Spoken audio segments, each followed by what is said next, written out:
Здравейте, подлютени амигоси! Подариха ми този сет от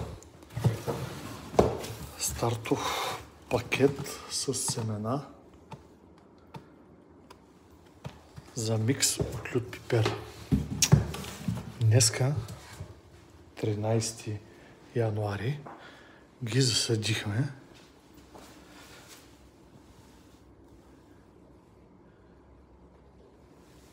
Които са няколко сорта.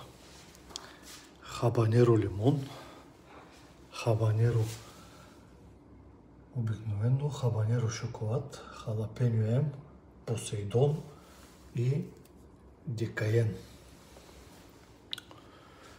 Сега ще проследим заедно растежа им и ще видим дали въобще ще се покаже нещо или не. Стойте в канала.